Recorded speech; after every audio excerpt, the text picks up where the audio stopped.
आइए आज हम सुनते हैं माँ भवानी की कथा। माता दंतेश्वरी। माता के उस स्थान की कथा मैं आपको आज सुनाने जा रही हूँ जहाँ पर माता सती के दंत गिरे थे। जी हाँ, जहाँ पर माता सती के दांत गिरे थे।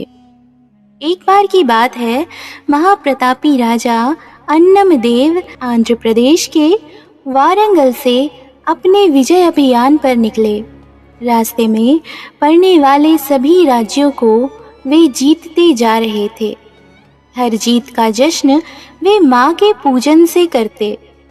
राजा अन्नमदेव को माता दंतेश्वरी का ऐसा वरदान हासिल था कि हर जगह उनकी ही जीत होती थी। इतिहास की किताबों में दर्ज है कि कई राजा तो उनसे लड़े बिना हार स्वीकार कर लेते थे। माँ की कृपा हर पल उनके साथ रहती थी। माँ दंतेश्वरी का आशीर्वाद साथ लिए राजा अन्नमदेव अपनी विजय पताका फहराते हुए चले जा रहे थे। उनका लाव लश्कर अब बस्तर की ओर बढ़ चला था। हर दिन नए गढ़ों पर कब्जा करते हुए बढ़ते जा रहे। अन्नमदेव को माता दंतेश्वरी ने वरदान दिया था कि तुम आगे बढ़ते रहो, मैं तुम्हारे पीछे पीछे हूँ। माता ने यह भी कहा था कि जब तक तुम पीछे मुड़कर नहीं देखोगे तब तक मैं तुम्हारे साथ रहूंगी। मेरी मौजूदगी का एहसास मेरे पैरों के नुपुर या बिछुए की आवाज़ तुम्हें कराती रहेगी। फिर भी यदि तुमने पीछे मुड़कर देख लिया तो समझो कि मैं चली।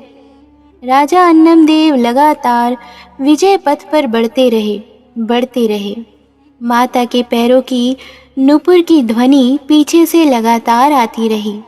राजा का उत्साह दिन दूना रात चौगुना बढ़ता रहा। पर बस्तर पहुंचकर शंखिनी डंकिनी नदी के तट पर राजा अन्नमदेव के कानों में नुपुर की आवाज़ आनी अचानक बंद हो गई।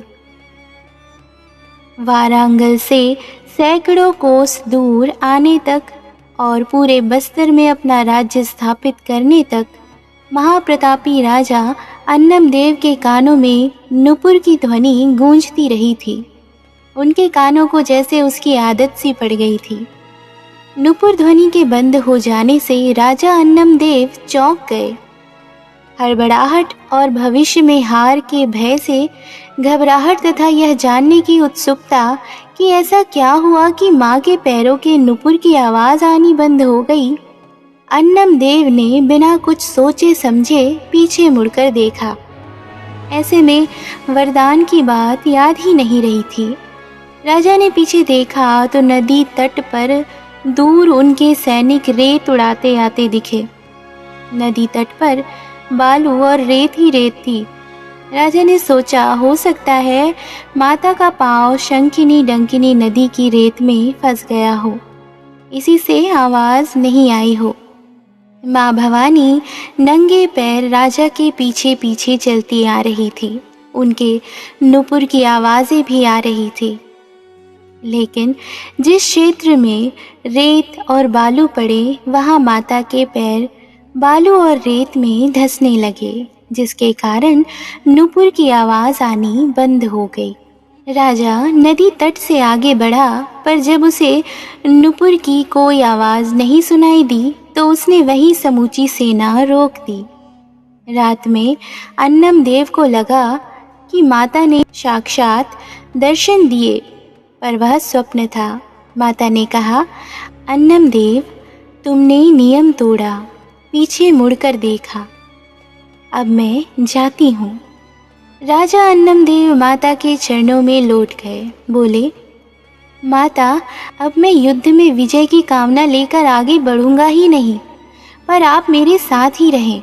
राजा के बहुत रोने धोने पर माता पसीज गईं और वहीं पर अपना अंश स्थापित किया, जबकि अन्नमदेव ने यहीं अपनी विजय यात्रा समाप्त कर दी थी। डंकिनी शंखिनी के तट पर यहीं माता दंतेश्वरी का मंदिर बना। यह मंदिर माता के 108 शक्ति पीठों में से एक है। दंतेवाड़ा का नाम इस देवी के नाम पर पड़ा। पौराणिक कहानियों के अनुसार यह वही जगह है जहाँ माता देवी सती का दांत गिरा था।